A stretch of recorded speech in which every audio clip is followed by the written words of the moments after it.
Hey guys, देखिए ये सुबह सुबह का वीडियो है। मार्केट में सर थोड़ा बहुत वीकनेस देखने को मिल रहा है। जो निफ्टी है उसमें लगभग जो है वीकनेस देखने को मिल रहा है सर। लास्ट वर्किंग डे की बात करते हैं, मतलब अमेरिका में, तो वहाँ पर गिरावट देखने को मिला। लगभग 1% तक का गिरावट देखने को मिला सर। ये देख सकते हैं सर, जैसे ही मार्केट ओपन हुआ था अमेरिका का, तो 1% से ज़्यादा मार्केट टूटा सर। वहाँ पर 1% से ज़्यादा मार्केट टूटा। फिर धीरे धीरे अपने आप को स्टेबल किया, लेकिन सर उस लेवल में स्टेबल नहीं किया। थोड़ा आधा रिकवर हो चुका था मार्केट, लेकिन अगर देखें, फिर भी देखें हैं टॉप टू बॉटम, तो फिर भी सर लगभग जो है, यहाँ देख सकते हैं 0.84%, ऑलमोस्ट 1% तो गिरा ही हुआ है सर। अब इसकी वजह से क्या होता है कि सर ग्लोबल मार्केट में इसका इम्पैक्ट जाता है, और सारे ग्लोबल मार्केट में लगभग धीरे धीरे मतलब आपको लाल रंग दिखना स्टार्ट हो जाता है सर। सारे के सारे ग्लोबल मार्केट में आपको लाल रंग दिखना स्टार्ट हो जाता है। तो ये एक मतलब कहने का मतलब होता है कि भाई नैस्डैक में देख लीजिए तो 2% तक का गिरावट आपको देखने को मिला। S&P 500 में तो 1% से ज़्यादा, डाउजो में तो लगभग यहाँ देख सकते हो 0.84% के बाजू में।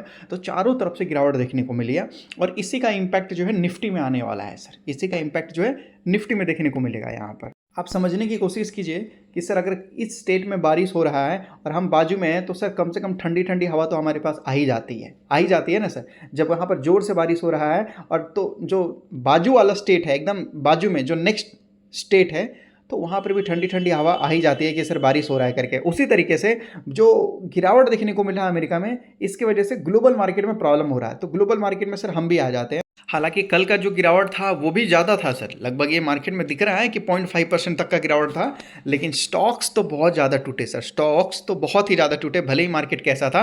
तो आज भी उम्मीद है कि थोड़ा वीकनेस रहे, कमजोरी रह सकता है सर। इसका पूरा डिटेल में तो इवनिंग में डिटेल वीडियो बनाऊंगा, ग्लोबल मार्केट के बारे में, अमेरिका के बारे में, यहाँ जो गिफ्ट निफ्टी है उसके बारे में। उसी बीच अगर आप देखिएगा तो डैम कैपिटल एडवाइजरी करके सर एक कंपनी है। ये फाइनेंशियल सर्विस के लिए कंपनी काम करता है, ब्रोकिंग के लिए कंपनी काम करता है, एडवाइजरी के लिए कंपनी काम करता है, इन्वेस्टमेंट के लिए कंपनी काम करता है। मतलब फाइनेंशियल मार्केट से रिलेटेड काम करता है सर। एनबीएफसी की तरह का नहीं सर, ये फाइनेंशियल मार्केट से रिलेटेड ये कंपनी काम करता है। और ये अगर आप देखोगे तो हाल फिलहाल में नई कंपनी ही आई है, और ऊपर से लगभग जो ये 38% गिरा हुआ है सर। 38% गिरा हुआ है। देखिए मैं आपको समझाता हूँ, गिरे हुए स्टॉक्स में टेंशन नहीं लेना चाहिए सर। क्यों? क्योंकि सर वो ऑलरेडी गिर चुका है। जो स्टॉक ऑल टाइम हाई है वहां पर टेंशन लीजिए। क्यों? क्योंकि वो टूटेगा ना सर, तो बहुत नुकसान देगा।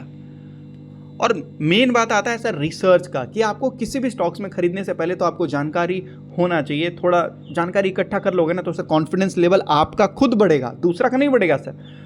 कैसे ड्राइव करना है थोड़ा अगर सीख लोगे, तो सर कॉन्फिडेंस लेवल खुद आपका बढ़ जाएगा, दूसरे का नहीं बढ़ेगा। इसलिए मैं आपको बोलता हूँ, तो ये कंपनी एडवाइजरी के लिए काम करती है, फाइनेंशियल सर्विस से रिलेटेड काम करती है सर। ऑलरेडी 38% गिर चुका है यहाँ पर, और मुझे लगता है कि सर इसका गिरावट खत्म होकर कंसोलिडेशन स्टार्ट हो चुका है। कंसोलिडेशन स्टार्ट हो चुका है, और कभी भी सर लगभग जो है इसमें काफ़ी अच्छा जो है बाउंस बैक आपको देखने को मिल सकता है सर। 1800 करोड़ की कंपनी, और सर इसका लगभग जो है मैं आपको बता देना चाहता हूँ, इसका क्वार्टर रिजल्ट आया है जो बेहतरीन है। पिछले क्वार्टर में तो सर इस कंपनी ने 0 प्रॉफिट किया था।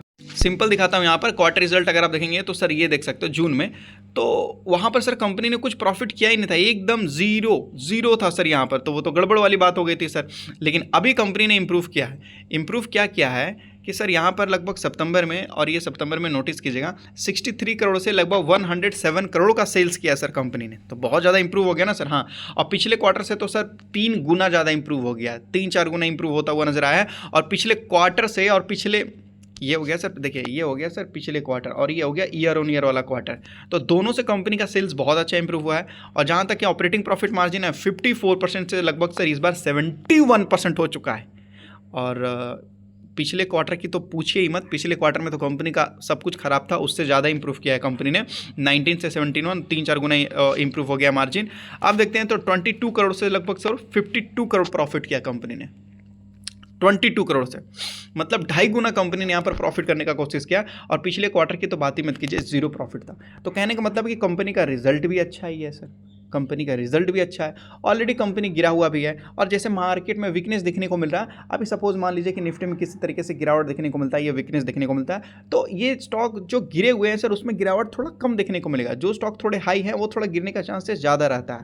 तो गिफ्ट निफ्टी सर थोड़ा वीकनेस दिखा रहा है, लेकिन देखते हैं शाम तक। मुझे लगता है शाम तक कहने का मतलब है कि आफ्टरनून के बाद मार्केट क्या पता स्टेबल हो जाए, नॉर्मल हो जाए, है कि नहीं। थोड़ा बहुत वीकनेस दिखा रहा है, लेकिन हो सकता है कि शाम होते होते नॉर्मल हो जाए। जब मार्केट ओपन हो तो थोड़ा बहुत प्रॉब्लम रहे, लेकिन मैं आपको बोलूँगा कि अभी तो वीकनेस है सर।